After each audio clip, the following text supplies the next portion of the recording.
శరీరం ఆత్మ ఎలాగో బీజేపీకి అద్వానీ అలాంటి వారు. కానీ రెండింటినీ వేరు చేసే ప్రక్రియ చాప కింద నీరులా సాగుతోందా? ఏడాది నుంచి అద్వానీకి ఎదురవుతున్న పరాభవాల పరంపర ఈ సందేహాన్ని రేకెత్తిస్తోంది. బీజేపీలో అద్వానీ శకం ముగిసిందని ఇప్పటి నాయకత్వం అనుకుంటే అనుకోవచ్చు. కానీ ఇంత అవమానకరంగా ఆయన్ని సాగనంపాలా? పార్టీ వ్యవస్థాపక దినోత్సవానికి అద్వానీకి ఆహ్వానం కూడా పంపించలేదంటే ఆ మానధనుడికి ఎంతకంటే పరాభవం ఏముంటుంది? ఆయనేమి విదేశాల్లో లేరు, కనీసం వేరే రాష్ట్రంలో కూడా లేరు, ఢిల్లీలోనే. అది కూడా భారతీయ జనతా పార్టీ కార్యాలయానికి కోతవేటు దూరంలోనే ఉన్నారు. అయినా కూడా అద్వానీకి పార్టీ వ్యవస్థాపక దినోత్సవానికి ఆహ్వానం అందలేదు. 10 కోట్ల మంది సభ్యులకు పంపినట్లుగానే ఆయనకు ఒక SMS పంపించారంతే. బీజేపీ ఏర్పడి 35 ఏళ్లు గడిచిన సందర్భంగా జరిగే ఉత్సవాలకు ఆయనకు అధికారిక ఆహ్వానం లేదు. అధ్యక్షుడు అమిత్ షా మరికొంతమంది నేతలు పార్టీ కార్యాలయంలో కేక్ కోసి పని కానిచ్చారు.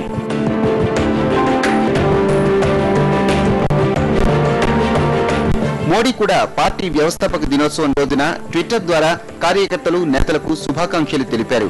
కానీ అద్వానీ మాత్రం ఎక్కడా కనిపించలేదు. 2 రోజుల క్రితం ముగిసిన జాతీయ కార్యవర్గ సమావేశాల్లోనూ ఉక్కు మనిషి ప్రాధాన్యతేమీ కనిపించలేదు. గతేడాది ఇదే రోజుల్లో అద్వానీ పార్టీతో అంటిముట్టనట్టుగా ఉన్నారు. మోడీని ప్రధానమంత్రిగా ప్రకటించడాన్ని వ్యతిరేకిస్తూ పార్టీకి పదవులకు రాజీనామా చేశారు. సీనియర్లంతా బతిమాలడంతో తన నిర్ణయాన్ని ఉపసంహరించుకున్నారు. లోక్సభ ఎన్నికల్లో అద్వానీ ఎక్కడ పోటీ చేయాలనే దానిపైన ఇలాంటి వివాదమే చెలరేగింది.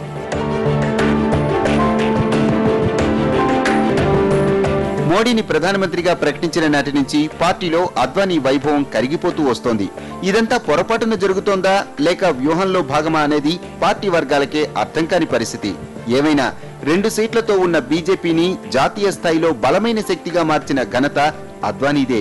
ఎక్కడో పాకిస్తాన్ సింధ్ ప్రాంతంలో పుట్టి బీజేపీని హిందూ శక్తిగా తీర్చిదిద్దిన దిగ్గజం అద్వానీ. ఇప్పుడు బీజేపీ కేంద్రంలోనూ పలు రాష్ట్రాల్లోనూ అనుభవిస్తోన్న అధికారం అద్వానీ దశాబ్దాల కృషి ఫలితమేనన్నది ఎవ్వరూ కాదనలేని సత్యం.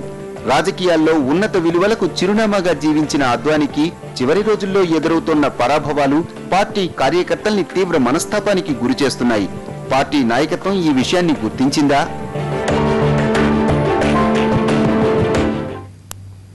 ఇది న్యూస్ ఆన్లో విశేషాలు. తర్వాత స్పెషల్ ఫోకస్ ప్రసారం అవుతుంది. ప్రతి క్షణం ప్రత్యక్ష ప్రసారాల కోసం చూస్తూ ఉండండి ఎన్టీవీ.